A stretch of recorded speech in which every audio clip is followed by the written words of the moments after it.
Hello dear aspirants, welcome करते हैं आपके डॉन न्यूज़पेपर के कंप्लीट एनालिसिस की आज 151 क्लास के अंदर। And I hope you are doing well and as you know very well aspirants कि हम यहाँ पर डेली बेसिस के ऊपर current affair, Pakistan affair, IR और ऐसे के रिलेटेड जितने भी इंपॉर्टेंट ओपिनियन आर्टिकल्स हैं, चाहे एडिटोरियल आर्टिकल्स हैं, चाहे हमारे न्यूज़ आर्टिकल्स हैं जो नेशनल और इंटरनेशनल लेवल के ऊपर बेस करते हैं, उनकी डिटेल्ड और एग्जाम ओरिएंटेड डिस्कशन करते हैं, उनका एनालिसिस करते हैं जो हमारे सीएसएस और पीएमएस एग्जाम प्रिपरेशन के लिए बहुत ज़्यादा इंपॉर्टेंट होते हैं।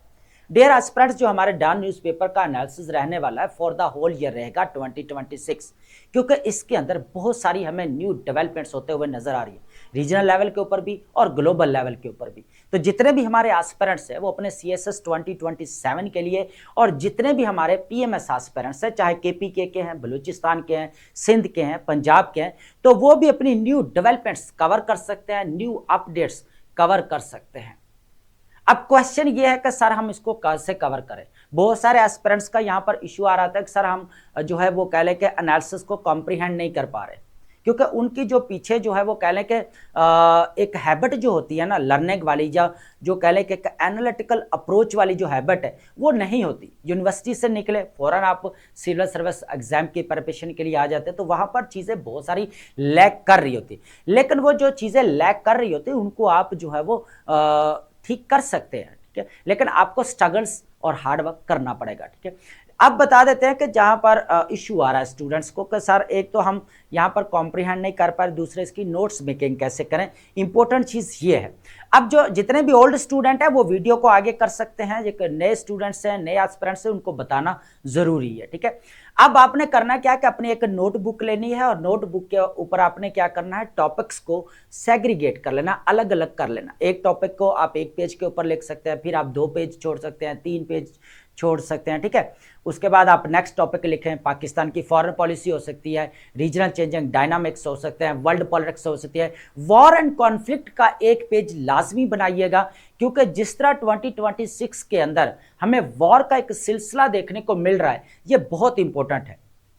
उसके बाद हमने यहाँ पर जो आपका old rule based order and हो रहा है, उसके मतलब जितनी भी इंपॉर्टेंट स्टेटमेंट्स थी, चाहे यहाँ पर Canadian prime minister mark Carney की थी, चाहे Friedrich Merz vice chancellor Germany की थी, मारियो ड्रैगी जो फॉर्मर इटालियन प्राइम मिनिस्टर भी रहे हैं, केयर स्टारमर की क्या यहाँ पर जो है वो कह लें कि स्टेटमेंट्स रही है, mark Rubio secretary of state USA उनकी क्या स्टेटमेंट रही है, तो ये हम ऑलरेडी डिस्कस कर चुके हैं, डेली बेसिस के ऊपर इनकी डिस्कशन चल रही है ऑलरेडी। अगर आप देखें तो हमारी पहली लिस्ट आपको मिल जाएगी, ग्लोबल पॉलिटिक्स, आईआर के रिलेटेड जितने भी डिबेटेड टॉपिक्स हैं, उसके बाद करंट अफेयर, पाकिस्तान अफेयर के रिलेटेड, तो हमने ये लेक्चर्स ऑलरेडी कवर किए हुआ, आपको वो भी प्लेलिस्ट मिल जाएंगी, ठीक है। तो अब बात करते हैं यहाँ पर के नोट्स के अंदर कौन कौन सी चीजें ऐड करनी है। तो अब नोट्स के अंदर आपने करना क्या है कि जितने भी इंपॉर्टेंट स्टेटमेंट्स है जो पॉलिटिकल लीडरशिप की हम जो इधर डिस्कस करते हैं, एक तो आपने वो ऐड करते जाना है। जिस तरह वॉर एंड कॉन्फ्लिक्ट हमें देखने को मिल रहे हैं ना, यहाँ पर बहुत इंपॉर्टेंट स्टेटमेंट है जिनको अभी नोट करना बहुत जरूरी है, क्योंकि बाद में फिर आप यहाँ पर स्टेटमेंट्स को ढूंढते रह जाएंगे कि वहां पर उस वक्त कौन कौन सी स्टेटमेंट्स कही गई थी और किस किस लीडरशिप ने कही थी। तो अभी से अब जब ये चीजें कवर करते जाएंगे ना तो आपके लिए इजी हो जाएगी, ठीक है। लेकिन डेट आपने लाजमी डालते जाना। डेट इसलिए बोल रहा हूं ताकि अगर आपको चीजें ब्लर हो जाती हैं, आपको नहीं समझ में आती, तो आप दोबारा आकर रिवाइज करते हैं तो आपको पता होता है कि ये डेवलपमेंट इस डेट को हुई थी, ये न्यू अपडेट्स इस डेट को आई थी, ठीक है। तो आपको चीजें क्लियर हो जाती है। उसके बाद आपने ऐड कैसे करना है कि मैं पहले भी डेली बेसिस के ऊपर बता रहा हूं कि एक टॉपिक आपने सेग्रीगेट कर लिया तो उसके नीचे हम यहाँ पर जिस तरह मैंने पहले बताया पॉलिटिकल स्टेटमेंट, जितनी भी पॉलिटिकल लीडरशिप की स्टेटमेंट्स हैं, फैक्ट्स एंड फिगर्स हैं, रूट कॉजेज हैं, फॉर एग्जांपल क्लाइमेट चेंज के रिलेटेड है, ठीक है, तो आप वो अपने ऐड करते जाइए, ठीक है। रूट कॉजेज, इकोनॉमिक क्राइसिस की रूट कॉजेज हो सकती हैं, चैलेंजेस क्या है पाकिस्तान के फॉरेन पॉलिसी के, ये डिस्कस करते हैं। मलिया लोधी का आर्टिकल हम ऑलमोस्ट तकरीबन वीकली जो है डिस्कस करते हैं, तो वो भी आप ऐड करते जाइए।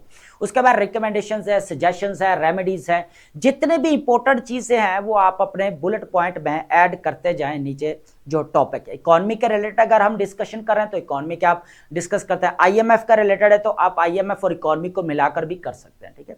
तो आईएमएफ का रिलेटेड जितने भी जो है, जिस तरह आईएमएफ ने करप्शन के मतलब रिपोर्ट पब्लिश की थी तो वो भी इंपॉर्टेंट है, तो वो भी आप ऐड करते जाए, ठीक है। तो इस तरह जो चीजें आपने ऐड करनी। इसके अलावा एस्पिरेंट्स रिक्वेस्ट है, बी पॉजिटिव होकर, बी ऑनेस्ट होकर लाइक, कमेंट एंड शेयर लाजमी किया करें। तो चलते हैं अपने टॉपिक्स की तरफ, लेकिन उससे पहले प्लेटो की एक इंपॉर्टेंट स्टेटमेंट है जिसको लाजमी थोड़ा सा डिकोड करते जाएंगे, क्योंकि ये हमारे सीएसएस और पीएमएस जो ऐसे का पेपर है उसके पॉइंट ऑफ व्यू से काफी इंपॉर्टेंट है।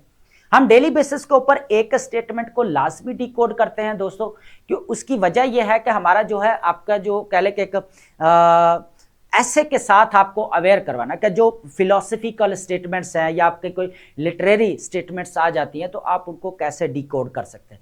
इंपॉर्टेंट चीज़ यह है कि जब आप उसका मीनिंग एक्सट्रैक्ट कर लेंगे, जब आप उसका जो है कह मफहूम समझ जाएंगे, कॉनोटेशन, तो आपको जो है कह लें कि आर्गूमेंट जो नीचे बिल्ड करना वो आपके लिए ईजी हो जाता है। फिर आप मल्टीफेरियस कह लें कि जो है आर्गूमेंट्स अपने दे सकते हैं, इंडिविजुअल लाइफ पे दे सकते हैं, स्टेट के ऊपर दे सकते हैं, गवर्नेंस के ऊपर दे सकते हैं, इकोनॉमी के ऊपर आप दे सकते हैं, विमेन के ऊपर दे सकते हैं, एजुकेशन के ऊपर दे सकते हैं। फिर जहां पे आपका स्ट्रॉन्ग एरियाज है पर आप उसको जो है एज ए आर्गूमेंट बिल्ड कर सकते हैं। तो आज हमारे पास यहां पर स्टेटमेंट रहने वाली है प्लेटो की, और यह काफी इंपॉर्टेंट स्टेटमेंट है। इसको थोड़ा डिकोड करते हैं। आजकल जो हमारी स्टेटमेंट्स आ रही, मैं पहले भी कह रहा हूं, वॉर के रिलेटेड ज्यादा आ रही है, क्योंकि वॉर ही हमें जब से 2026 स्टार्ट हुआ है, वेनेजुला वाली वॉर आपको देखने को मिल रही है, उसके बाद यहां पर कह ले कि ईरान और इजराइल और इनके उस देखने को मिल रही है, ईरान, इजराइल और यूएसए के। लेकिन उससे पहले किसकी वॉर लगी हुई, यहां पर पैलेस्टाइन और इजराइल की देखने को मिल रही है, गाजा की, वो तो खैर ओल्ड चल रही है। उसका रशिया और यूक्रेन की भी ओल्ड हो चुकी है वॉर, ठीक है, 5th ईयर चल रहा है ईयर जो इसका यूक्रेन और रशिया की वॉर का। पाकिस्तान और इंडिया के दरमियान में वॉर हुई, उसके बाद जो है यहाँ पर चाइना और ताइवान के दरमियान में भी टेंशन एस्केलेट होते हुए नजर आई, जो जस्टिस मिशन स्टार्ट किया गया, चाइना ने स्टार्ट किया ताइवान के अराउंड, ठीक है। खैर एक लंबी स्टोरी है, फिर चीजें होती है, दिल करता है कि सारी चीजें आपको इधर ही बताते जाए, लेकिन यह है कि आपने आउटलाइंस को भी डिस्कस करना होता है, ठीक है। तो अब देखा जाए तो सबसे पहले only the dead have seen the end of war.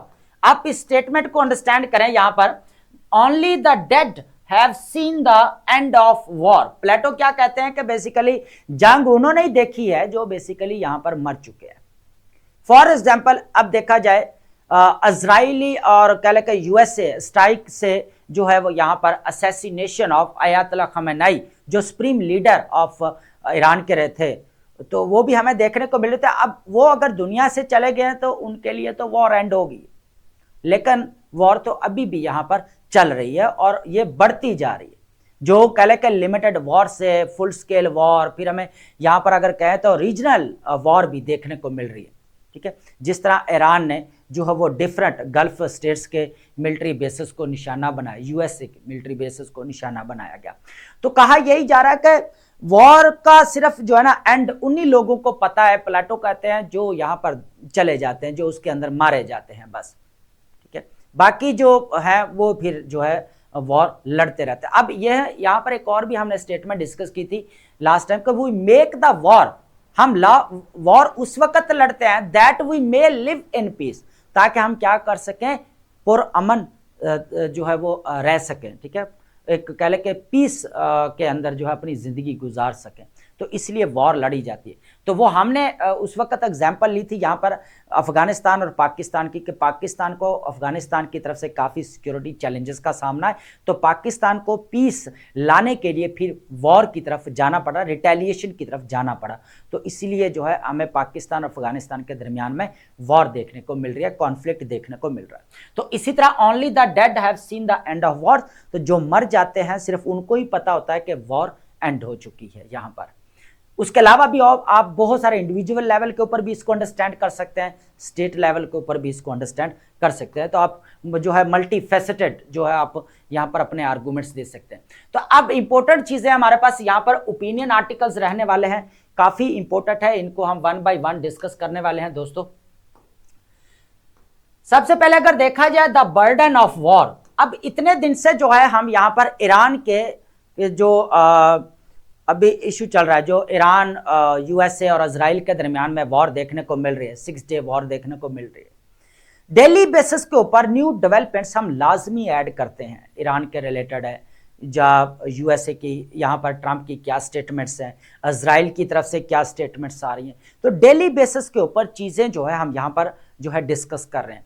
अब जो ओल्ड स्टूडेंट हैं उनको पता है कि डेली बेसिस के ऊपर बहुत सारी ओपिनियंस हैं, 4 ओपिनियंस होती हैं, उनमें से अगर देखा जाए तो ज़्यादातर ओपिनियन और एडिटोरियल आर्टिकल्स हमें जो है वो वॉर के ऊपर ही देखने को मिलते हैं। तो उनमें से हम एक आध पिक करते हैं ताकि हम जो बाकी जो हमारी ओपिनियन है या एडिटोरियल आर्टिकल्स हैं उनको भी हम यहाँ पर चीज़ें डिस्कस कर लेते हैं। ऑलमोस्ट सेम ही चीज़ें चल रही होती हैं, वही मैंने बात पहले भी किया कि मुद्दा जो आपका एक ही होता है, सिर्फ analysis different point of view से चल रहा होता है। तो वो फिर हम यहाँ पर चीज़ें ऐड कर लेते हैं। आप बिल्कुल टेंस होने की जरूरत नहीं है कि सर आपने वो ओपिनियन छोड़ दिया या एडिटोरियल वहाँ पर आपने स्किप कर दिया। तो उस करने का मतलब ये नहीं है कि हमें उसका पता नहीं है, पता है सारा, लेकिन उसको हम यहाँ पर कवर कर देते हैं क्योंकि चीज़ें इसके अंदर वही सेम चल रही होती हैं। तो अब न्यूज़ आर्टिकल्स भी हमारे मोस्टली अगर देखेंगे तो वॉर के ऊपर ही रहेंगे, पाकिस्तान अफगानिस्तान, उस वक्त ईरान और अगर यूएसए के दरमियान में और इजराइल के दरमियान में पाकिस्तान की क्या स्ट्रैटेजी हो सकती है, पाकिस्तान की क्या फॉरेन पॉलिसी हो सकती है, पाकिस्तान को क्या चैलेंजेस हो सकते हैं, दुनिया को क्या चैलेंजेस हो सकते हैं, इकोनॉमी को लेकर क्या चैलेंजेस होते हैं, वॉर किस तरफ जाएगी, रीजनल वॉर, गल्फ स्टेट्स का क्या रिएक्शन है। तो ये सारी चीजें हम डिस्कस करते हैं, ठीक है।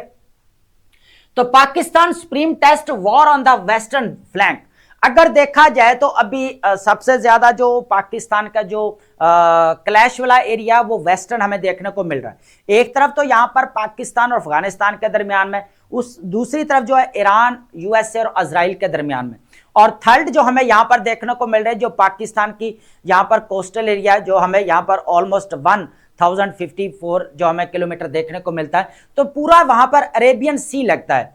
अब अरेबियन सी में हो क्या रहा है कि पाकिस्तान की ट्रेड रूट है सारा। तो अब जो है यहां पर कतर ने भी जो है पाकिस्तान के जो एलएनजी है वो पाकिस्तान ही नहीं सिर्फ बांग्लादेश भी ले रहा है, बाकी कंट्री भी ले, सस्पेंड कर दिया यहां पर, ठीक है, कि अभी हम नहीं दे सकते क्योंकि उधर वॉर लगी हुई है। और उसके बाद स्टेट ऑफ हॉर्मुज को आप देखें वो आपकी क्लोज हो चुकी है ईरान की तरफ से, ठीक है। एक तरफ पाकिस्तान की कोस्टल अरेबियन सी है, आपका गल्फ ऑफ ओमान आ जाता है, फिर आपका पर्शियन गल्फ आ जाता है। तो अरब कंट्रीज जितने भी है तो पाकिस्तान के उनके साथ ट्रेड चल रही होती है। तो पाकिस्तान अगर देखा जाए ना, यहां पर 3 चीजें जो हम डिस्कस करेंगे। एक तो यहां पर जो मिलिट्री प्रेशर बिल्ड हुआ है पाकिस्तान के ऊपर, इस चीज को देखेंगे। सेकंड, आफ्टर वॉर अगर देखा जाए तो पाकिस्तान की इकोनॉमी कैसे रहने वाली, पाकिस्तान की इकोनॉमी के ऊपर बहुत ज्यादा नेगेटिव इंपैक्ट पड़ने वाला है। थर्ड, हम बात करने वाले हैं डिप्लोमेसी की। किसकी? डिप्लोमेसी की। सबसे पहले हमारे पास क्या रहेगी, यहां पर मिलिट्री है, फिर इकोनॉमी है, और फिर हमारे पास क्या आएगी, यहां पर डिप्लोमेसी है। तो इन तीनों चीजों को यहां पर ऐड करेंगे, इसका एनालिसिस करने वाले हैं, काफी इंपॉर्टेंट है। आज चीजें न्यू है, मुद्दा एक ही है, चीजें न्यू है, पाकिस्तान की इकोनॉमी के साथ इसको रिलेट करेंगे। उसके बाद यहां पर केस स्टडी लिया गया है कतर का, उसको भी डिस्कस करेंगे। उसके बाद मिलिट्री को देख जो प्रेशर बिल्ड हुआ है तीनों तरफ से अगर देखा जाए तो वे ये भी डिस्कस करेंगे। और उसके बाद हमारे पास डिप्लोमेसी, पाकिस्तान जो अभी रोल प्ले कर रहा है जिसको रिकॉग्नाइज भी किया जा रहा है, ठीक है। सेकंड हमारे पास है रैकस मंडी। रैकस मंडी का मतलब होता है दुनिया का बादशाह, ठीक है। यह लैटिन वर्ड है, हमारे पास लैटिन फ्रेज रहेगा, इसका मतलब है दुनिया का बादशाह कौन रहेगा। हेनरी किसिंजर के यहां पर जो बुक है ना डिप्लोमेसी, बड़ी इंपॉर्टेंट है। पूरा अगर देखा जाए ना आर्टिकल ओपिनियन, वो हेनरी किसिंजर की जो हमें डिप्लोमेसी जो बुक देखने को मिल रही है बहुत इंपॉर्टेंट है, आपने भी पढ़ी होगी एंड आप अच्छी तरह उसके बारे में जानते भी हैं, बुक को बहुत इंपॉर्टेंट है। किसिंजर्स एंड्योरिंग लेगेसी। अब ये यहां पर जो है ना एक चीज डिस्कस करने वाले, शटल डिप्लोमेसी। क्या? शटल डिप्लोमेसी डिस्कस करने वाले हैं बेसिकली किसिंजर की, ठीक है। अब किसिंजर जो है 100 जो ईयर्स के होकर जो है यहां पर उनकी डेथ हुई है 2023 के अंदर, ठीक है दोस्तों।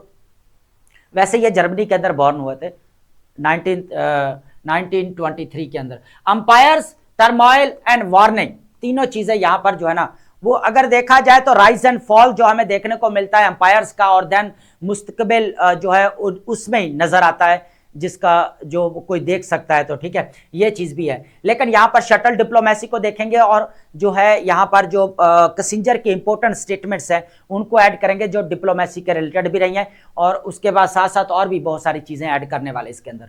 उसके बाद हमारे पास है थर्ड नंबर पर IMF कल्पेबिलिटी की बात करेंगे कि बेसिकली IMF का देखा जाए कसूरवार कौन है, उसका जिम्मेदार कौन है। पाकिस्तान के जो अभी कंडीशन इकोनॉमिक क्राइसिस चल रहा है, तो इसके अंदर हम discussion Pakistan economic crisis, IMF role and consequences, दोनों चीजें ऐड करेंगे यहां पर दोस्तों।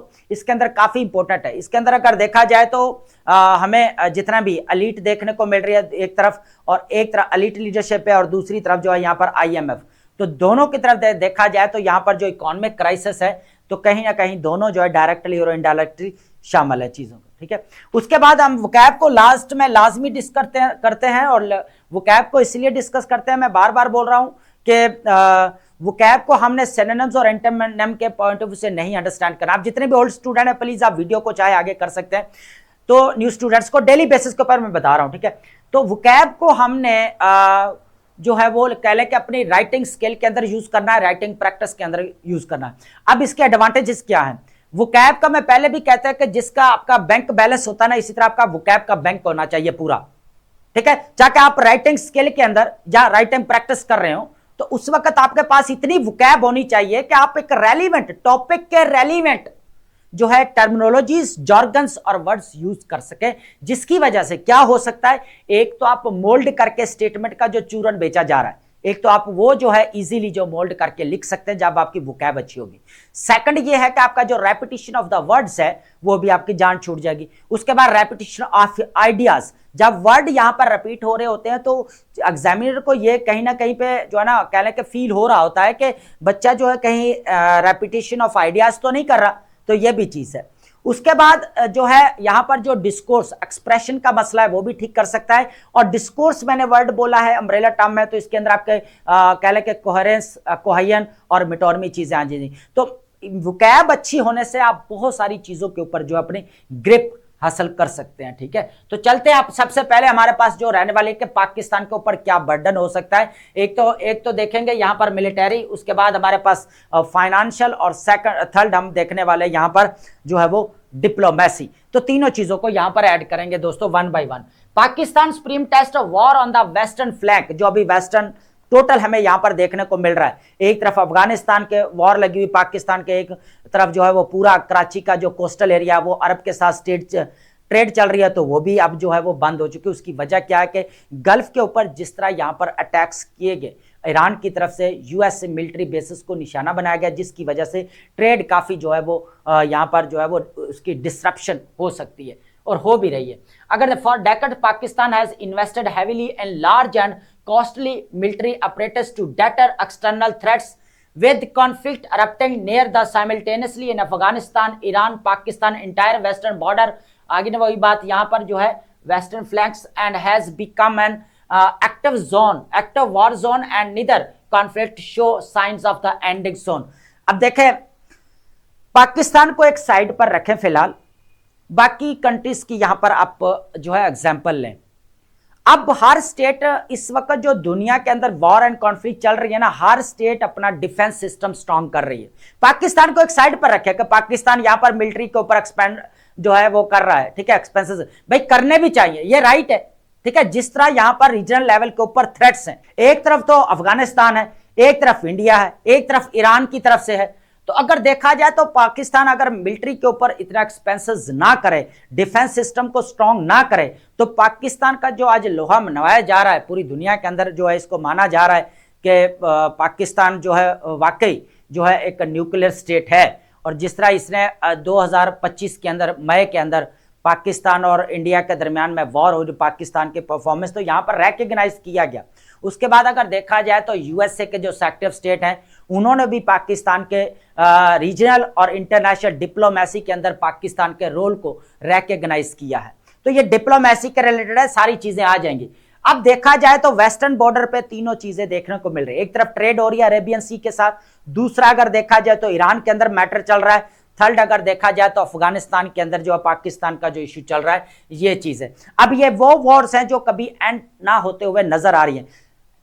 अफगानिस्तान वाला मैटर आपके सामने है, यहां पर रशियन होकर गए, 20 ईयर्स यूएसए रहकर गया, अब जो है वो सारा जो मामला जो है वो बिगड़ गया, अब पाकिस्तान के सामने हो गया, ठीक है। तो अब पाकिस्तान के साथ चल रहा है, तो वही बात है ना कि वो we make the war that we may live in peace है, इसीलिए जो है पाकिस्तान को रिटेलिएट करना पड़ा।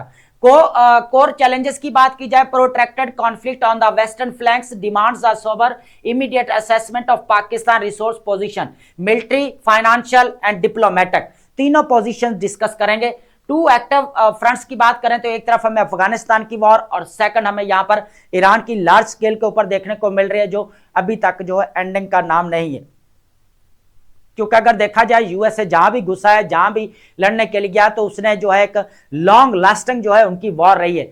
अफगानिस्तान वाला मैटर आपके सामने है, इराक वाला 2003 के अंदर मैटर आपके सामने ही है कि जब से वो लड़े हैं, वियतनाम वाला आपके सामने ही है, कोरियन वाला आपके सामने ही है।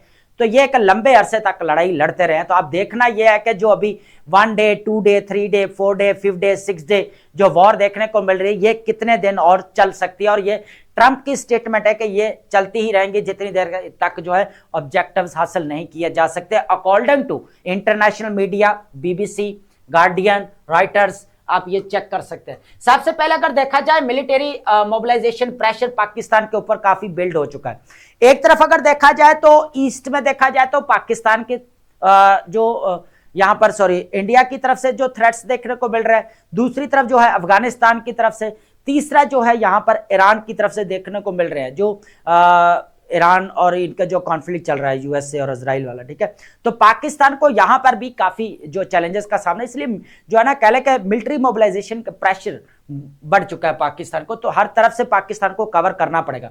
उसके बाद बात की जाए आर्मामेंट रिप्लेनिशमेंट की बात की जाए तो दोबारा जो है ये पूरा मिलिट्री को स्ट्रॉन्ग करना पड़ेगा, दोबारा जितना भी है कह लें कि असला भी फराहम करना पड़ेगा, साजो सामान जितना भी है मिलिट्री को प्रोवाइड करना पड़ेगा। उसके बाद है टू फ्रंट स्टैंड की बात की जाए तो अफगानिस्तान और ईरान वाला दोनों साइड पर फोर्स रेडीनेस कैलकुलस की बात की जाए तो Pakistan military built for deterrence must now demonstrate sustain operational capacity, और उसके बाद this test is unfolding in real time. तो ये चीज इंपॉर्टेंट है कि पाकिस्तान का मिलिट्री के ऊपर और ज्यादा एक्सपेंस करना पड़ेगा, क्योंकि तीनों तरफ से जो है पाकिस्तान की सिक्योरिटी सॉवरेनिटी के लिए बहुत बड़ा थ्रेट है और बहुत बड़ा चैलेंज है। अब बात करेंगे यहां पर इकोनॉमिक और फाइनेंशियल जो हमें यहां पर देखने को मिल रहा है, किसकी वजह से, वॉर की वजह से। सबसे पहले अगर देखा जाए तो यहां पर जो है वो क्या, ऑयल प्राइसेस वर्ल्डली अगर देखा जाए तो पूरा ऑयल प्राइसेस बढ़ती हुई नजर आएंगी। अब जिस तरह स्टेट ऑफ हॉर्मुज को यहां पर क्लोज कर दिया गया ईरान की तरफ से, तो अगर देखा जाए तो 20 to 30% जो है यहां पर ग्लोबल ऑयल सप्लाई जो है स्टेट ऑफ हॉर्मुज के अंदर देखने को मिलती है हमें दोस्तों। एनुअली अगर देखा जाए तो $500 बिलियन की जो हमें यहां पर जो है वो सप्लाई देखने को मिलती है स्टेट ऑफ हॉर्मुज के अंदर। तो ग्लोबल जो यहां पर ऑयल सप्लाई के ऊपर बहुत सारा इंपैक्ट पड़ने वाला है, ऑयल की प्राइसेस यहां पर बढ़ने वाली। तो पाकिस्तान का ऑलरेडी अगर देखा जाए तो काफी क्रिटिकल सिचुएशन के अंदर है। उसके बाद शिपिंग कॉस्ट की बात की जाए तो यहां पर इंश्योरेंस प्रीमियम्स बढ़ते जा रहे हैं ऑन फॉरेन जो है शिपमेंट के ऊपर। तो Gulf port closure threatens Pakistan export corridors, तो पाकिस्तानी के लिए एक बहुत बड़ा चैलेंज है। जिस तरह अरेबियन सी के जरिए तो पाकिस्तान की सारी ट्रेड होती है, gulf of Oman, Persian gulf, और पर्शियन गल्फ और गल्फ ऑफ ओमान को तो आपका स्टेट ऑफ हॉर्मुज मिलाती है, कनेक्ट करती है। रेमिटेंसेज स्टैक के ऊपर पड़ी हैं, क्योंकि रेमिटेंसेज अब देखा जाए रमजान के मंथ में तो कम होती हैं, लेकिन यह है कि अब जिस तरह वॉर एंड कॉन्फ्लिक्ट का सिलसिला है तो इससे भी काफी इंपैक्ट पड़ने वाला है। डिस्ट्रैक्टर अलाइज की बात की जाए, की पार्टनर्स है प्री ऑक्युपाइड विद कॉन्फ्लिक्ट में डिले और डेफर क्रिटिकल डेट और roll overs and credit facilities. तो ये भी अब जिस तरह गल्फ स्टेट्स के साथ जो है वो कह ले कि ईरान की अभी लगी पड़ी है तो वॉर, तो इस तरह तो कह ले कि पाकिस्तान के लिए कोई रोल ओवर जो हो सकता है, कुछ जो है कर्जा को आगे किया जा सकता है, तो वो भी अभी चीजें नजर नहीं आ रही। तो काफी जो है ना वो फाइनेंशियल जो है वो प्रेशर भी बिल्ड हो रहा है, ये चीज भी है। अब बात करेंगे एक्सटर्नल डेट की बात करें, यहां पर यह भी चीज इंपॉर्टेंट है फ्रेंड्स, इसको भी आपने लाजमी नोट डाउन करना है। स्ट्रक्चरल वल्नरेबिलिटी की बात की जाए, expose Pakistan annual $6 billion bilateral debt roll over is. अब रोल ओवर क्या होता है? रोल ओवर का मतलब होता है कि जब जो कर्जा देने वाला है वो उस कंडीशन में नहीं होता तो फिर क्या किया जाता है, कर्जे की डेट को एक्सटेंड किया जाता है। ठीक है, क्या किया जाता है, उसको एक्सटेंड किया जाता है। तो यहाँ पर $6 बिलियन जो है बायलैटरल डेट, इसको एक्सटेंड किया जा रहा है, रोल ओवर किया जा रहा है IMF के साथ। तो अगर देखा जाए तो अब यूएई के अगर रोल ओवर की वेट हो रहा है कि रोल ओवर होगा, एक्सटेंड होगा या नहीं होगा, ये सारी चीजें हैं। अगर देखा जाए तो फाइनेंस मिनिस्टर जो है उनकी तरफ से कहा गया है कि कोई ऐसी टेंशन वाली बात यहाँ पर नहीं है। तो ये भी चीज है यहाँ पर कि $2 billion UAE roll over is outstanding, Dar the finance minister says no issue. तो अभी तक कोई इसका इशू नहीं है। जिस तरह अभी पता नहीं है कि वो वॉर के अंदर यहाँ पर अगर देखा जाए यूएई तो ईरान के साथ जो है ऑलरेडी जो है कॉन्फ्लिक्ट में चल रहा है। कॉन्फ्लिक्ट में इसलिए चल रहा है कि ईरान जो है वो यूएस मिलिट्री बेसिस को यूएई के अंदर टारगेट कर रहा है, कतर के अंदर। तो ये चीज़ अभी देखने को मिल रही है। यही चीज़ हमें रोल ओवर वाले सीन जो है चाइना का देखना पड़ा, तो काफ़ी यहाँ पर पाकिस्तान को परेशानी हुई थी उस वक्त भी। उस वक्त काफ़ी जो है पाकिस्तान को जो है वो इश्यूज फेस करना पड़े। अब जो है आईएमएफ की बात कर रहे थे हम यहाँ पर, जो $6 बिलियन की यहाँ पर, ठीक है, we are in communication with UAE authorities and there is absolutely no issue in the rollover of the 2 billion debt. तो 2 बिलियन डेट का जो अभी इशू है वो यहाँ पर सॉल्व हो चुका है, तो वो भी आगे एक्सटेंड हो सकता है। अब एलएनजी की बात करें, एलएनजी अब क्या हो रहा है कि यहाँ पर कतर ने क्या किया है कि एक यहाँ पर फ्रेज यूज किया गया है, फ्रेंच टर्मिनोलॉजी है, फोर्स मेजर की बात की गई। डिक्लेयर फोर्स मेजर का मतलब होता है जो एग्रीमेंट्स किया जाता है उसको अब जो है फर्दर जो निभाना इम्पॉसिबल होता है। तो ये कतर की तरफ से किया गया है कि ऑलरेडी पाकिस्तान का एलएनजी को लेकर काफी जो है एग्रीमेंट्स बढ़े हुए हैं। अगर देखा जाए तो ऑलमोस्ट कहा जा रहा है कि $5.6 बिलियन जो है एग्रीमेंट देखने को मिल रहे हैं कतर के साथ, ठीक है। लेकिन कतर ने क्या किया कि उसके कुछ इंस्टॉलेशन के ऊपर यहाँ पर जो है वो ईरान की तरफ से जो है वो अटैक किए गए, जिसकी वजह से इसको जो है सस्पेंड करना पड़ा पूरा जो है। अब यहाँ पर बांग्लादेश भी है और कंट्री भी हैं। Qatar's declaration suspend the supply obligation creating immediate alternative for Pakistan LNG dependent power sector. उसके बाद सरप्लस एलएनजी डोमेस्टिकली अगर देखा जाए तो कहा जा रहा है कि 40 एलएनजी कार्गोस जो है 2026 जो अप्रॉक्सीमेटली $1.5 बिलियन देखने को मिल रहे हैं, तो वो है अभी सरप्लस है। तो टू पाकिस्तान एक्चुअल रिक्वायरमेंट कितनी है फिलहाल, वो उससे ज्यादा ही है। तो देखा जाए तो 5 जो है ऑलमोस्ट जो है कहा जा रहा है कि ऑलमोस्ट की बात कर रहा हूं ये तो मंथली जो है इतनी रिक्वायरमेंट है। उसके बाद अगर देखा जाए एग्जिट रैम्प की बात की जाए तो जो भी इनके दरमियान में एग्रीमेंट है उसके क्लॉजेज है, तो पाकिस्तान इससे हो सकता है कि एग्रीमेंट जो है वो एग्जिट भी कर सकता है, क्योंकि ऑलरेडी देखा जाए तो सरप्लस चल रहा है। लेकिन हो सकता है कि कोई नई कीमतों के साथ दोबारा रीनिगोशिएशंस भी हो सकती है। लेकिन फिलहाल वक्त के लिए जो है क्या है कि कतर ने जो है वो सस्पेंड कर दिया यहाँ पर एलएनजी को, बिल्कुल ठीक है, प्रोडक्शन उसकी बंद कर दी है। अब पाकिस्तान डिप्लोमेटिक लिवरेज की बात करें तो पाकिस्तान जो है ना इंपॉर्टेंट रोल प्ले कर रहा है यहाँ पर डिप्लोमेसी के अंदर। अब ये चीज सेक्रेटरी ऑफ स्टेट यूएसए के जो है मार्क रूबियो वो भी रिकॉग्नाइज कर चुके हैं। असिस्टेंट सेक्रेटरी स्टेट है जो पाउल कपूर वो भी रिकॉग्नाइज कर चुके हैं कि पाकिस्तान रीजनल और इंटरनेशनल डिप्लोमेसी के अंदर काफी अपना इंपॉर्टेंट रोल प्ले कर रहा है। तो अगर देखा जाए एक्टिव मेडिएशन की बात की जाए तो Pakistan foreign minister claims मेडिएशन between Saudi Arabia और ईरान के दरमियान में भी, जिस तरह यहाँ पर ईरान ने सऊदी अरेबिया के अरामको कंपनी ऑयल की बहुत बड़ी लार्जेस्ट कंपनी है उसको यहाँ पर टारगेट किया गया था, जिसकी वजह से फिर पाकिस्तान ने ईरान के साथ भी जो है टॉक्स की कि जो आप इस तरह जो है निशाना ना बनाएं, क्योंकि ऑलरेडी जो है हम डिफेंस पैकेट में जो बंधे हुए हैं सऊदी अरेबिया और पाकिस्तान। तो इसकी वजह से फिर ईरान ने दोबारा जो इस तरह का कोई जो है कह लें कि अटैक वगैरह नजर नहीं है। Elevated strategic value global powers now value Pakistan को, अब पूरी दुनिया के ऊपर पाकिस्तान को सराहा जा रहा है, रिकॉग्नाइज किया जा रहा है, बेसिकली एक्नॉलेज किया जा रहा है। Goodwill more this leverage can translate into better terms into debt, उसके बाद इन्वेस्टमेंट एंड डिप्लोमेटिक सपोर्ट। तो ये तीनों चीजें यहाँ पर देखने को मिल रही है।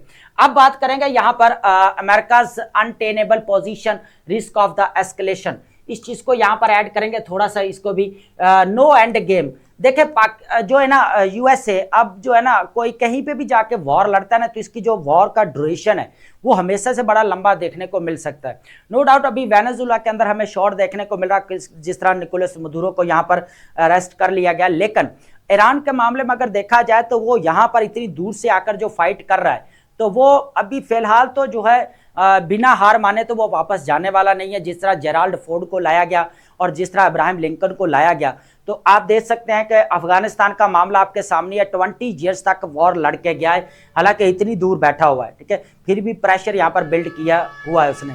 अब ईरान के वो बार बार डिमांड कर रहा है कि बहुत सारी है जो इसके ऊपर हम चीज़ें डेली बेसिस के ऊपर ऐड कर रहे हैं। कभी न्यूक्लियर फैसिलिटीज़ की बात कर रहा है, कभी रिजीम चेंज की बात हो रही है, कभी जो मिलिट्री रीजनल लेवल के ऊपर जो मिलिट्री ग्रुप्स हैं उनको सपोर्ट करे तो उनको बंद करना पड़ेगा, यूरेनियम इनरिचमेंट के ऊपर जो है कंट्रोल करना पड़ेगा। तो ये काफ़ी रिस्ट्रिक्शंस देखने को मिल रही। तो ये हम डेली बेसिस के ऊपर अब जो अगर देखा जाए तो पूरा जो है ना इस वॉर के अंदर जो है ना बन चुका है। लेकिन प्लान बी क्या है यहाँ पर देखें, अगर तो यूएसए इतनी दूर से बैठकर लड़ता रहेगा, फाइट करता रहेगा, तो रजीम चेंज जो कहा जा रहा है, सिचुएशन तो बनी पड़ी है लेकिन सिचुएशन कॉम्प्लेक्स है। ठीक है, अब क्या हो रहा है कि प्लान बी को यहां पर देखा जा रहा है कि जितने भी अब जो है ना, अगर ईरान को देखा जाए तो काफी मिलिटेंट्स जो रीजनल उनके डोमेस्टिक लेवल के ऊपर इश्यूज क्रिएट कर रहे हैं। एक तरफ कुर्दिश हो सकते हैं, बलोची हो सकते हैं एक तरफ, तो ये लोग काफी जो है यहाँ पर जो है वो कह ले के इशू एस्केलेट करते हुए नजर। अब ये भी कहा जा रहा है कि कहीं इजराइल या यूएसए इन मिलिटेंट्स ग्रुप्स को जो है हवा दे और ये जो है यहाँ पर रजीम चेंज ना हो जाए यहाँ पर ईरान के अंदर। तो अब ये भी चीज देखने को मिल रही है। अब रजीम चेंज वाला मैटर आपको पता ही है कि पूरा पॉलिटिकल सिस्टम यहां पर आपको चेंज करना पड़ेगा। एक लीडर की असैसिनेशन या एक लीडर को आप टॉपल कर देने से आपका पॉलिटिकल सिस्टम यहां पर क्रैश नहीं होता, बल्कि नीचे से और लोग जो है यहां पर उस सीट के ऊपर, पोजीशन के ऊपर आ जाते हैं। ये भी चीज है। उसके बाद है यहां पर प्रोजेक्टाइल अर्थमेटिक की बात की जाए, हिसाब किताब की बात की जाए अगर मिसाइल्स की, तो देखा जाए तो ईरान अगर जो है ना एयर की अगर बात की जाए ना, एयरफोर्स के हवाले से जो कैपेबिलिटी है वो नो डाउट यूएसए और इजराइल की बहुत ज्यादा है। ठीक है, उनके पास जो एंटी सिस्टम है। लेकिन अगर मिसाइल्स की बात की जाए तो ईरान के पास मिसाइल्स कहा जा रहा है कि काफी स्ट्रॉन्ग है, कि वो रिटेलिएट जिस तरह कर रहा है, जिस तरह गल्फ के अंदर उन्होंने अटैक किया, यहाँ पर सऊदी अरेबिया, कतर, बहरीन, उसके बाद यूएई के जो है यहाँ पर यूएस मिलिट्री बेसेस को निशाना बनाया गया, तो उसके बाद इजराइल के अंदर भी यहाँ पर ड्रॉप किए गए।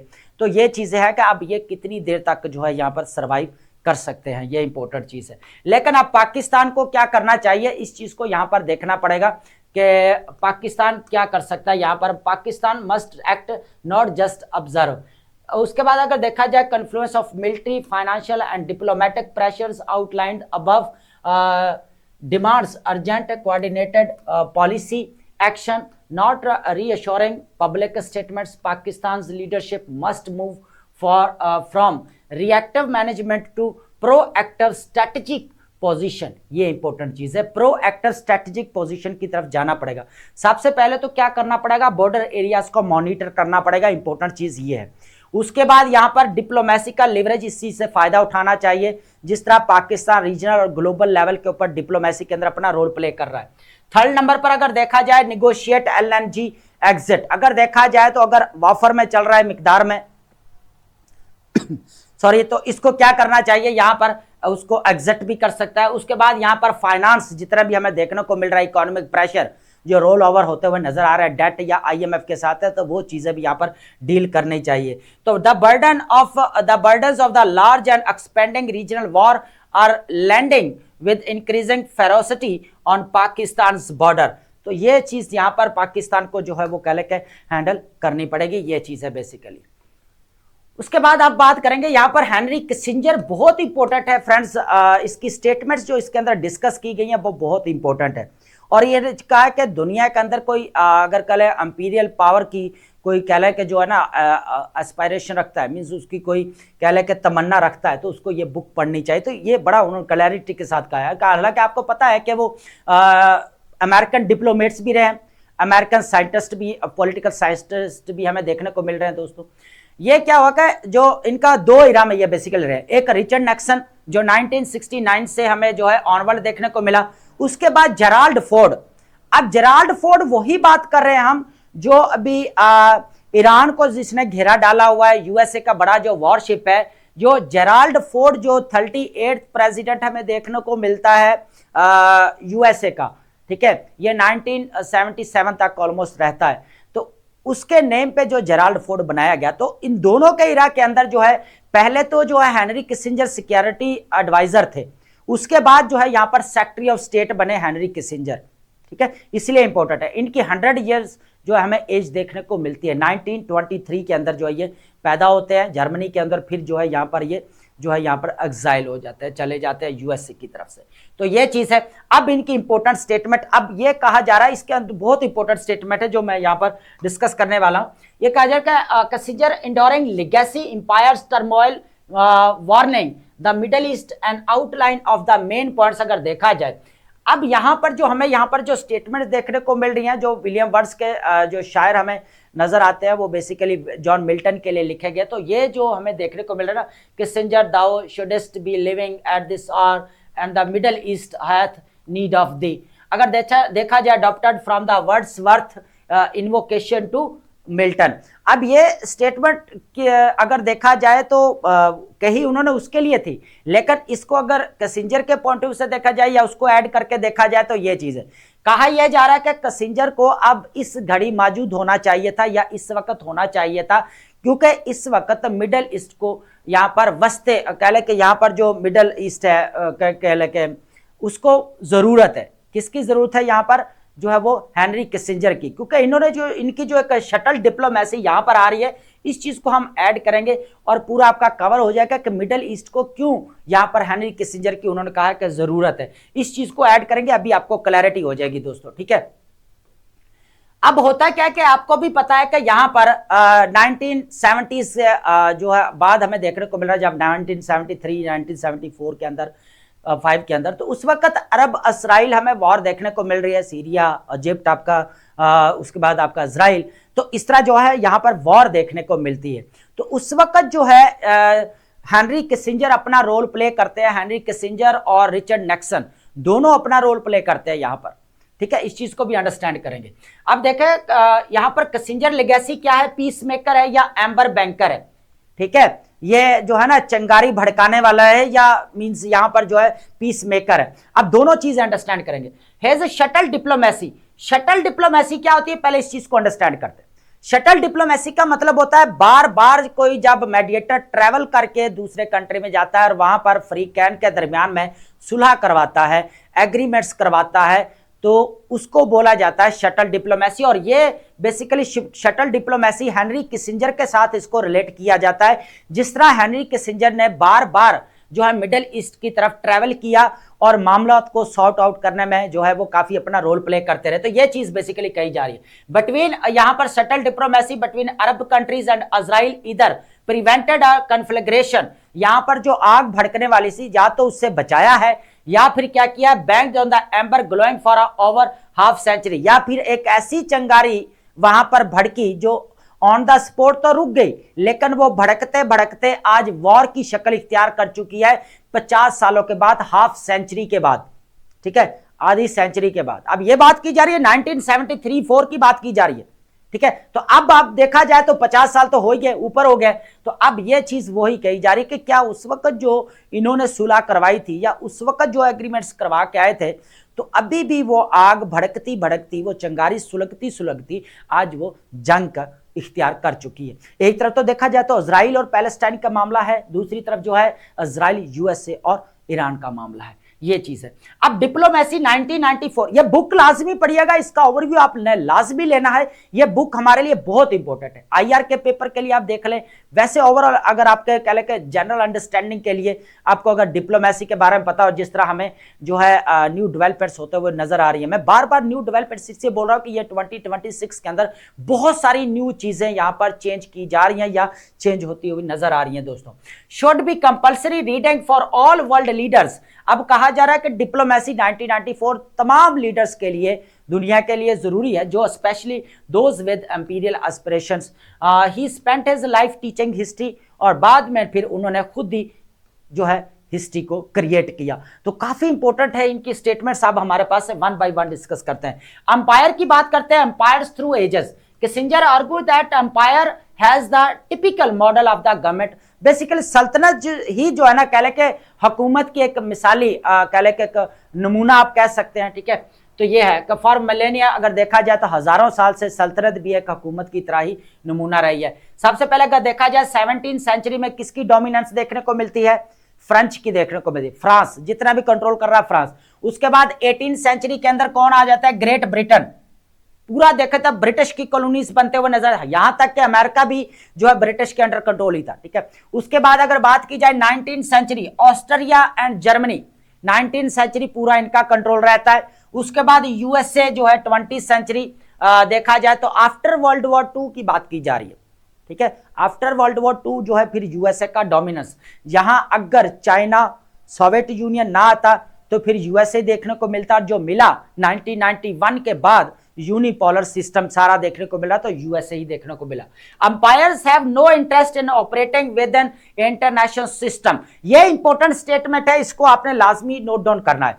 वो कह रहा है कि जो एम्पायर्स जो यहां पर जो है ना, जो स्टेट्स हैं, जिस तरह यूएसए एग्जांपल यहां पर है, वो कभी भी इंटरनेशनल सिस्टम के अंदर रहकर काम करना नहीं चाहते, बल्कि वो क्या करना चाहते हैं, खुद इंटरनेशनल सिस्टम क्रिएट करना चाहते हैं, बैनुल अक़वामी कह ले के खुद जो है वो कह ले के सिस्टम बनना चाहते हैं, इंटरनेशनल सिस्टम बनना चाहते हैं बेसिकली। जिस तरह बोपी बनाया गया, अब आपको पता है कि यूएनओ या मल्टीलैटरल इंस्टीट्यूशन सारे किसके लीड करता इंस्टीट्यूशन है, बेसिकली यहां पर यूएसए के, ठीक है। ग्लोबलाइजेशन देख ले आपका यूएसए का लीड कर दिया, पूरा जो एक प्रोसेस चलाया गया। बाकी मल्टीलैटरल सिस्टम देख सकते हैं तो पूरा यूएसए का देखने को मिला, तो यूएसए की हेजमनी रही। तो अब यहां पर कई बार हमने यहां पर बात डिस्कस की है कि अब यूएसए को जब पता चला कि मल्टीपोलर सिस्टम यहां पर जो है वो बढ़ता जा रहा है, तो यूएनओ या मल्टीलैटरल इंस्टीट्यूशंस है, तो उसके अंदर जो यूएसए की जो एक थोड़ी आवाज है, तो वहां पर लोगों ने अब बोलना शुरू कर दिया, आवाजें कसना जरा शुरू कर दिया। तो इस वजह से फिर यूएसए ने कहा भाई बोपी बनाते हैं जिसको पूरा मैं ही जो है कंट्रोल करूंगा, वहां पर डिसीजन मेकिंग मेरी होगी। तो यही चीज बेसिकली यहां पर कही जा रही है। आई होप कि आप चीजों को, अगर यहां पर वो चीजें नहीं भी लिखी हुई तो आप रिलेट करके चीजों को जो है अंडरस्टैंड कर रहे हैं। They aspire to be the international system, बल्कि वो खुद इंटरनेशनल सिस्टम बनना चाहते हैं।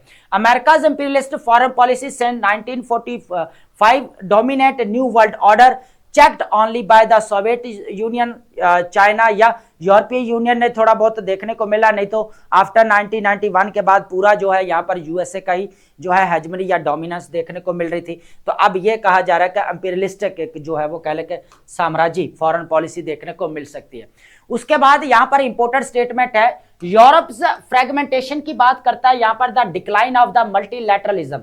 Post-war unified Europe was an attempt by states to compensate for their individual weakness, ठीक है। उसके बाद है today Europe has relapsed into pre-1938 pattern, separate national interest, unraveling collective bonds। उसके बाद Trump's USA has no use, यहां तक मैं ऊपर वाला थोड़ा आपको एक्सप्लेन कर दूं ताकि चीजें आपको क्लियर हो जाए। अब कहा यह जा रहा है कि अब यूरोपियन कंट्रीज के अंदर भी फ्रेगमेंटेशन देखने को मिल रही है। अब ये सबसे बड़ी ये वही चीज है कि जब यहां पर वर्ल्ड वॉर 2 स्टार्ट होने से पहले देखने को मिला था, ठीक है। उस वक्त ब्रिटिश और या जर्मनी कैसे आपस में जो डिवाइड हुए पड़े थे, है ना।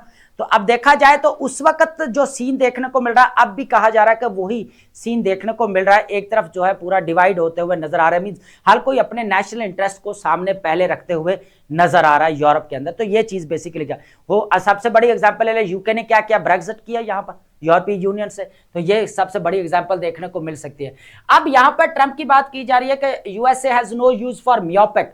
मियोपिक मींस होता है कम नजरी, जो कम नजर से देखना यूरोपीय यूनियन को। उसके बाद स्मोक स्क्रीन का मतलब होता है एक पर्दा फ्रेब जो स्क्रीन है, मींस नेटो की बात की जा रही है। इंपोर्टेंट यूएनओ मींस कमजोर यूएनओ की बात की रही है, जिसको बेसिकली यूएसए जो है समझ लेके घास नहीं डाल रहा, है ना, बिल्कुल जो है कह ले के उसको इस्तेमाल करने के ऊपर नहीं है।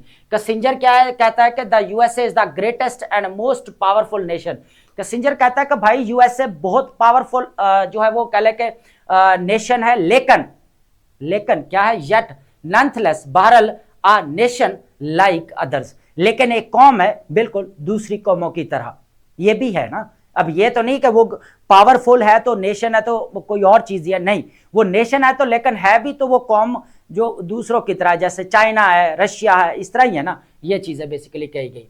Turmoil as the international system is rearrange, जिस तरह यहाँ पर सिस्टम को रीअरेंज करने की बात की जा रही है। अब वही अंपायर्स की बात की जा रही है कि इंटरनेशनल सिस्टम के अंदर रहकर काम नहीं करना चाहते, बल्कि क्या करना चाहते हैं, इंटरनेशनल सिस्टम ऐसे काम करना चाहते हैं। ये चीज भी है।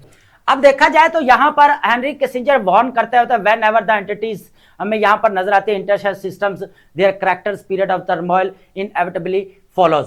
उसके बाद जिस तरह यहाँ पर सिस्टम को चेंज किया जाए तो यहाँ पर उसके नेगेटिव इंपैक्ट्स भी तो बहुत ज़्यादा देखने को मिल सकते हैं, उसके खतरनाक जो इम्पैक्ट देखने को मिल सकते हैं। जिस तरह यूएसए और Israel are rearranging international system to suit their interest, जिस तरह वो अपने इंटरेस्ट के मुताबिक उसको चेंज करते हुए नजर आ रहे हैं। ठीक है, तो ये एक बहुत बड़ा एक खतरनाक हो सकता है पूरी दुनिया के लिए। The rest of the world is trapped in the turmoil. Kissinger's death bed complaint, उन्होंने कहा था कि the leaders of the world have failed. उन्होंने यहां पर कहा था कसिंजर ने अपने स्टेटमेंट के अंदर कि the leaders of the world have failed, दुनिया के तमाम लीडर्स यहां पर फेल हो चुके हैं। इस चीज को भी देखेंगे।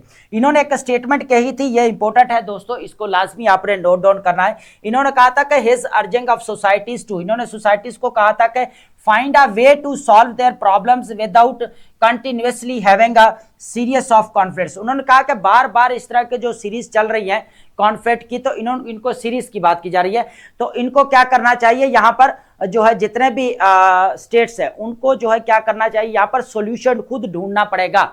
ठीक है, ये चीज है। हालांकि अगर देखा जाए sits uneasily against his own record and Vietnam, हालांकि इनका अगर देखा जाए जब ये सेक्रेटरी स्टेट रहे हैं, जब ये सिक्योरिटी एडवाइजर रहे हैं, तो इनके जो जब ये रहे तो उस वक्त भी कहा जाता है कि ये वो कंट्रीज गिनवाए जा रहे हैं जहां पर बहुत ज्यादा जो है कह लें कि यहाँ पर खून रेजी देखने को मिली थी। और वहां पर इस चीज को इन्होंने कहा कि एक साइड पे रखते उन्होंने कहा कि पूरे जो जितना भी है यहाँ पर जो है वो सोसाइटीज को जो है वे जो है इसका ढूंढना पड़ेंगे इस प्रॉब्लम्स के। तो उनके अंदर वियतनाम है, कंबोडिया है, लाओस है, चिली, ईस्ट तिमोर है, साइप्रस है, अंगोला है, अर्जेंटीना है, उसके बाद अरब इजरायली कॉन्फ्लिक्ट। तो ये सारे जो है इन चीजों को साइड पर रखते हुए उन्होंने ये स्टेटमेंट कही थी। ठीक है, अब लास्ट में इंपॉर्टेंट जो इनकी स्टेटमेंट है, अब इसको भी यहाँ पर ऐड करते जाएंगे। Trump Netanyahu the pattern of the USA intervention, homicidal policies का मतलब होता है कत्ल कर देने वाली, जिस तरह पैलेस्टाइन के अंदर पूरा हमें देखने को मिल रहा है जेनोसाइड वगैरह, तो यही चीज़ Iraq, Libya, Syria, Egypt and now Iran के अंदर देखने को मिल रही है। वही रेपिटेशन चल रही है। इराक के अंदर 2003 के अंदर आप देख सकते हैं। ठीक है, उसके बाद अगर देखा जाए लीबिया, सीरिया, ये ऑलरेडी इजराइल यहाँ पर है। Alleged justification, perceived security threats, unproven regime change, insolent nuclearism, any one has been enough to unleash modern holocaust. उसके बाद है nuclear powers and Pakistan India dimension. अगर देखा जाए किसिंजर्स नेम्ड 6 ग्रेट पावर्स, तो 6 ग्रेट पावर्स का नाम लिया किसिंजर ने, USA, Europe, China, Japan, Russia, India, notably excluding South America को निकाल के अफ्रीका को भी निकाल दिया। Declared nuclear states France, UK, Israel, North Korea and Pakistan. Iran nuclear programs की बात की जाए, cited to justify illegal aggression, yet Pakistan should double its guard. Kissinger क्या कहता है, रिपोर्टली वार्न जो है जुल्फकार अली भुट्टो को यहाँ पर करते हुए नजर आए कि उन्होंने एक बार स्टेटमेंट दी थी 1970 के बाद की बात है, जब 1974 के अंदर जो है इंडिया ने यहाँ पर जो है वो टेस्ट किया था। तो यहाँ पर अगर देखा जाए तो we will make a horrible example out of you, तो हम ऐसे जो है आपके लिए मिसाल कायम करेंगे तो आप पूरी ज़िंदगी याद रखेंगे। तो ये बेसिकली यहाँ पर जो है कह लें कि हमें स्टेटमेंट देखने को मिल रही है। इंडिया यहाँ पर जो PM Modi 2 day visit to Israel in late, हमें यहाँ पर जो फरवरी के अंदर raises the questions, should Pakistan expect unfriendly call from the White House और unwelcome the intrusion by Modi. तो ये काफ़ी इंपॉर्टेंट चीज़ है यहाँ पर कि अब क्या हो सकता है कि क्या पाकिस्तान को भी यहाँ पर कॉल आ सकती है कि जिस तरह जो है यहाँ पर वो will make the horrible example out of you. तो ओवरऑल अगर देखा जाए तो पाकिस्तान और यूएसए के रिलेशंस काफ़ी कोर्डियल चल रहे हैं और यूएसए की तरफ से पाकिस्तान को रिकग्नाइज भी किया जा रहा है रीजनल डिप्लोमेसी के अंदर और इंटरनेशनल डिप्लोमेसी के अंदर, क्योंकि पाकिस्तान बोपी का भी मेंबर है। यहाँ पर पाकिस्तान ने बोपी के अंदर भी अपना रोल प्ले किया। उसके बाद अगर देखा जाए ईरान के अंदर भी अपना मामले को सॉर्ट आउट किया। यमन के अंदर वॉर देखने को मिली यूएई और सऊदी अरेबिया के दरमियान में, तो उस वक्त भी पाकिस्तान ने अपना इंपॉर्टेंट रोल प्ले किया। तो ये चीज़ है। तो अब यहाँ पर ये देखना है जो लास्ट हमारे पास सेंट्रल थीसिस है, इस चीज़ को हम यहाँ पर देखें जो कोर थीसिस हमारे पास बनेगा, the USA can neither withdraw from the world not dominate, ना तो दुनिया से वो निकल सकता है ना इसके ऊपर हेजमनी अपनी बना सकता है। Yet the current alignment of the Trump and Netanyahu is doing precisely that, जिस तरह अभी जो है दोनों नेतन्याहू और ट्रंप मिलकर अभी जो काम कर रहे हैं, repeating histories more dangerous patterns at the expense of the entire international order. जो बात की जा रही है ना यहाँ पर इंटरनेशनल ऑर्डर आपका चेंज हो रहा है, तो यहाँ पर यह भी है कि इंटरनेशनल ऑर्डर आपका चेंज नहीं हो रहा बल्कि चेंज किया जा रहा है। तो यहाँ पर अगर आप secretary of USA, secretary state of USA की अगर बात सुने, यहाँ पर मार्क रूबियो क्या कहते हैं कि आपका वर्ल्ड ऑर्डर जो है यहाँ पर बेसिकली चेंज हो रहा है यहाँ पर, ठीक है, एक न्यू ट्रांसफॉर्मेशन देखने को मिल रही है। तो अब बात करेंगे हमारे पास है नेक्स्ट के जो पाकिस्तान का जो इकोनॉमिक क्राइसिस है उसके लिए कौन जो है रिस्पॉन्सिबल है, इस चीज को बेसिकली डिस्कस करेंगे। तो आईएमएफ कल्पेबिलिटी की अगर बात की जाए तो यहाँ पर Pakistan economic crisis, IMF roles and consequences.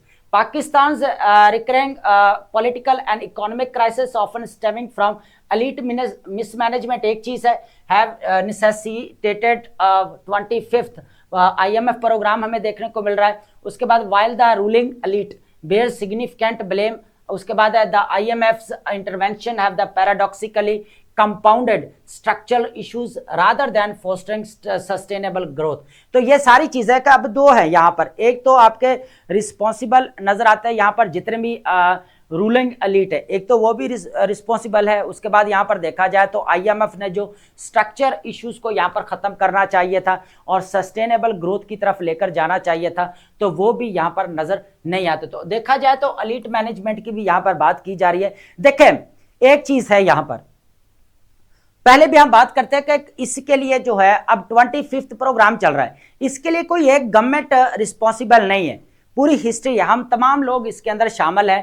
कि अगर देखा जाए तो जिस तरह 78 ईयर्स हमें हिस्ट्री पूरी देखने को मिल रही है, ठीक है, तो थ्रू आउट अगर हिस्ट्री देखा जाए तो आईएमएफ प्रोग्राम जो हमें मिलने स्टार्ट हुए हैं, तो इसमें तमाम जितने भी गवर्नमेंट्स आई हैं, जितने भी रहे हैं, डिक्टेटरशिप भी आपके आए हैं, ठीक है, उसके पार्लियामेंटरी डेमोक्रेसी भी आई हमारी, तो ये तमाम जो है इसके अंदर इसकी चीज़ के रिस्पॉन्सिबल हैं।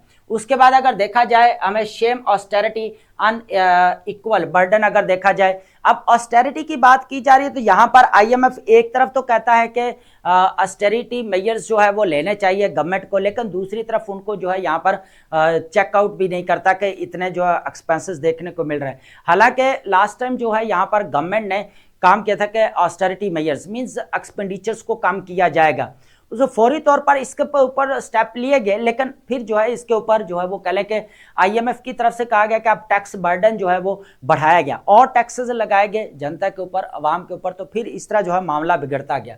तो ये चीज़ें काफ़ी यहाँ पर है, कुछ हार्श क्रिटिसिज्म भी है, लेकिन हम इसको जो है एक पॉजिटिव वे से देखेंगे कि किस तरह जो चीज़ें यहाँ पर। IMF has endorse government free spending fiscal profligacy while imposing a burden of the adjustment on ordinary Pakistans।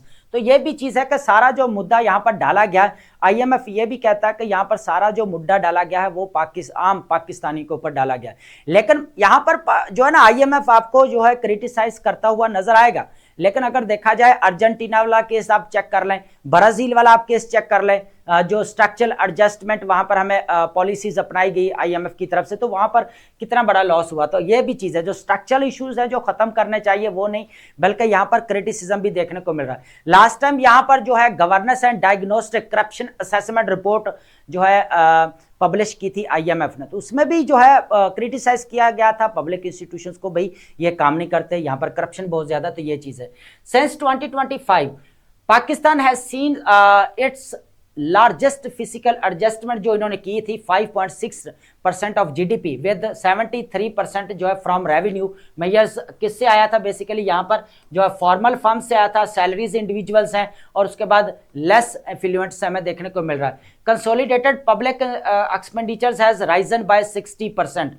जो यहाँ पर जो पब्लिक एक्सपेंडिचर्स है वो और ज्यादा बढ़ते हुए नजर आए। उसके बाद अगर बात की जाए तो 59% और भी देखने को मिले, जिसमें आपकी रकम जो बनती है अगर कहा जाए 3.7 बिलियन से लेकर 5.9 बिलियन डॉलर तक जो हमें देखने को मिली, ठीक है उसमें। उसके बाद यहाँ पर जब पॉलिटिकल पैटर्नज ड्राइवन डेवलपमेंट स्पेंडिंग देखा जाए तो यहाँ पर 64% देखने को मिल रही। तो यहाँ पर एक्सपेंडिचर्स जो हमें देखने को मिल रहा है वो बढ़ते ही जा रहे हैं, उसको कम नहीं हुए, और इसी चीज को कहा जा रहा है कि आईएमएफ चीज को यहाँ पर नहीं देख पा रही, क्रिटिसाइज नहीं किया। अब इसके पीछे क्या चीज है ये भी देखेंगे कि जो ये जो यहाँ पर इंस्टीट्यूशंस है, आईएमएफ है या वर्ल्ड बैंक है, आपको भी पता है कि किसका इन्फ्लुएंस बहुत ज्यादा ग्लोबल पावर्स में से। तो वही चीज़ इधर देखने को मिल रही है। जिस तरह पाकिस्तान को अभी प्रोग्राम्स मिल रहा है 25th प्रोग्राम, तो नो डाउट पाकिस्तान की बहुत सारी मजबूरी जो थी यहाँ पर अगर देखा जाए, जिस तरह इकोनॉमिक क्राइसिस देखने को मिल रहा था, इकोनॉमिक स्टैग्नेशन देखने को मिले, तो वो भी एक चीज़ थी। तो इसलिए पाकिस्तान को फिर मूव करना पड़ा। लेकिन आप पाकिस्तान ऊपर इसकी स्ट्रैटेजी या मीटिंग्स प्राइम मिनिस्टर साहब की तरफ से की गई कि इसके ऊपर कैसे जो हम काबू पा सकते हैं। तो यहाँ पर वर्ल्ड बैंक क्या करा कि भाई 114 मिलियन जो पाकिस्तानी है वो कह लें कि 44.7% जो है पॉवर्टी लाइन से भी बिलो नीचे चले गए हैं उसके जून 2025 के अंदर। किसकी वजह से जी? Massive tax mobilisation, subsidies cut, उसके बाद रुपी डेप्रिसिएशन, तीनों चीज़ों की वजह से टैक्स बहुत ज़्यादा यहाँ पर बर्डन बढ़ाया गया, सब्सिडीज दी गई जो एलिट क्लास थी ऊपर सबको, उसके बाद रुपी डेप्रिसिएशन होते हुए भी हमें नजर आई। तो अनएम्प्लॉयमेंट रेट अगर देखा जाए तो 18.8 मिलियन लोग हमें यहाँ पर जो है देखने को, उसमें से अगर देखा जाए 6.7 million youth as of the 2023 with the real wage decline. जो आम लोग हैं उनकी जो सही जो तनख्वाह है वो उसमें भी कमी आई, और वो कितनी आई है यहाँ पर 27% जो है हमें यहाँ पर देखने को मिले, 27%। A quarter of the population is now food insecure and significant increase since 2022। तो अभी फूड इनसिक्योरिटी भी साथ साथ देखने को मिल रही है। ठीक है दोस्तों, तो इतने सवेयर ह्यूमन कॉस्ट हमें देखने को मिल सकते हैं। अब नेक्स्ट हम बात करने वाले हैं यहाँ पर IMF जो है ना, यहाँ पर जो असल चीज़ है इस चीज़ को यहाँ पर अंडरस्टैंड करते हैं, कॉम्प्लेक्सिटी एंड पॉलिटिकल एजेंडास। ठीक है, सबसे पहले अगर देखा जाए IMF programmes designs protecting governments extravagant while burden citizens is seen as a calculated and political motivated move, not an oversight। ठीक है, तो अब देखा जाए तो सबसे ज्यादा जो बर्डन डाल दिया जाता है, यही कहा जा रहा है कि IMF की तरफ से कि सारा ऑर्डिनरी जो सिटीजन्स है उनके ऊपर डाल दिया जाता है। जो एक्स्ट्रा जो ऑस्टेरिटी जो मेजर्स होने चाहिए थे, एक्सपेंडिचर्स को कम करने चाहिए थे, तो उसके ऊपर भी बात नहीं की गई। तो इस तरह चीज़ हमें नजर आती है यहाँ पर। सेकंड पॉइंट इंपॉर्टेंट है कि यहाँ पर the funds role align with USA foreign policy interest. अब जो भी IMF यहाँ पर फंड्स देता है तो उसके पीछे वो कहा जा रहा है कि USA के इंटरेस्ट, तो पॉलिटिकल आपको पता है इंटरफेरेंस नजर आती है आपको। ठीक है, ग्लोबल पावर्स का इन्फ्लुएंस है। उसके अंदर अगर देखा जाए सबसे बड़ी एग्जांपल जो है नजर आती है 2003 के अंदर इराक के अंदर कहा जा रहा है जो फंड्स हुए उस वक्त, तो उस वक्त पॉलिटिकल इंटरेस्ट नजर आते थे USA के। ठीक है, तो ये चीजें वही है कि अब पाकिस्तान को 2022 से अगर देखने को मिल रहा है तो कुछ चीजें ये भी देखने को मिल रही है ना। तो अब देखें तो आप रिलेशंस भी जो है वो काफी क्लोज हो चुके हैं, ये चीज भी है। तो एक IMF के बाद हमारे पास रहेगा कि यहाँ पर जो नैरेटिव भी एक बिल्ड किया जाता है, ये भी इंपॉर्टेंट चीज है। सिग्निफिकेंट प्रोग्रेस भी यहाँ पर दिखाई जाती है on reforms and despite minimal changes, थोड़ी बहुत चेंजेस करने के बाद कि ये प्रोग्रेस हुई है ये, लेकिन बाद में पूरा जो है इंस्टीट्यूशंस को भी क्रिटिसिज्म का सामना करना पड़ता है, गवर्नमेंट को भी करना पड़ता है। तो ये पूरा मुद्दा जो है फिर यहाँ पर देखने को मिल सकता है। यहाँ पर सुई जनरस की ट्रीटमेंट की बात करेंगे, एक मुख्तलिफ नवैयत के साथ जो है पाकिस्तान को जो ट्रीट किया गया, ये भी इंपॉर्टेंट है कि हिस्टोरिकली नोटेड पाकिस्तान जिस तरह यहाँ पर ट्रीटमेंट के अंदर देखा गया, जिस तरह अभी हमें कुछ चीज़ें जो अभी यहाँ पर देखने को मिली, जो governance and diagnostic corruption assessment report देखने को मिली, बहुत सारी चीज़ें जो है यहाँ पर IMF ने जो अपने ऊपर लेनी चाहिए वो लेते हुए नजर नहीं है, लेकिन पूरा क्रिटिसाइज जो किया गया इंस्टीट्यूशंस को किया गया। ठीक है, यही चीज़ हमें जो है यहाँ पर पाकिस्तान ट्रीटमेंट जो नज़र आता है यहाँ पर बोर्ड की तरफ से हमें नजर आया 2008 के अंदर बेसिकली। ठीक है, उसके अंदर भी ये चीज़ें देखने को मिल रही है कि जो चीज़ें यहाँ पर होनी चाहिए रिपोर्ट के अंदर जो ऐड करनी, वो यहाँ पर नज़र नहीं आती। बहुत सारी चीज़ों को स्किप किया जाता है या किया गया। गवर्नेंस करप्शन डायग्नोस्टिक रिपोर्ट भी इसी तरह ही हमें नजर आती है, contrasting with more stringent approaches in other countries. तो दूसरे कंट्रीज से जो है पाकिस्तान की तरफ से थोड़ा सा मुख्तलिफ नवैये से ट्रीट किया जा रहा है, तो ये भी एक चीज़ है यहाँ पर। उसके बाद है last, Pakistan long standing issue are undeniable. IMF is criticized for violating its fundamental principle of the प्रीमियम नॉन सॉरी का मतलब था first and do no harm. ठीक है, और ना नुकसान पहुंचाओ। ठीक है, ये चीज़ है basically. By enabling poor policy choices and undermining both Pakistan and its own program credibility. तो यहाँ पर जो है फिर पाकिस्तान को अपना रोल प्ले करना पड़ेगा। हमारे लिए जो यहाँ पर सोल्यूशंस है या भी जो देखने को मिल रही है, तो रिसेंटली जो प्राइम मिनिस्टर ऑफ पाकिस्तान ने यहाँ पर मीटिंग बुलाई कि बेसिकली जो है वो कह लें कि IMF से कैसे हम जो है वो किनारा कशी कर सकते हैं, ठीक है। तो फिर उसके ऊपर काफ़ी मीटिंग्स हुई, उसके अंदर कुछ पॉइंट्स है जो स्ट्रक्चरल रिफॉर्म करने बहुत ज़्यादा ज़रूरी थे, उसके ऊपर भी डिस्कशंस हुई। स्टेक होल्डर्स, थिंक टैंक मिलकर जो है पूरी मीटिंग हुई, बहुत इंपॉर्टेंट मीटिंग थी वो। हम ऑलरेडी उसके बारे में बहुत ज़्यादा डिस्कशन कर चुके हैं लास्ट लेक्चर्स में। जब वो यहाँ पर जो मीटिंग हुई थी उसी जो है हमने डे उसको जो है एनालाइज किया था।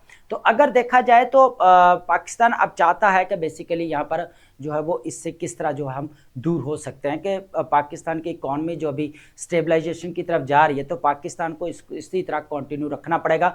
और ये जो अभी कह लें कि जो IMF की कंडीशन चल रही हैं, तो ये सेकंड हमारा बजट जो अभी पेश होगा, तो ये बजट ऐसा कॉम्प्रिहेंसिव होना चाहिए जो सस्टेनेबल ग्रोथ की तरफ लेकर जाए इकॉनमी को, ठीक है दोस्तों।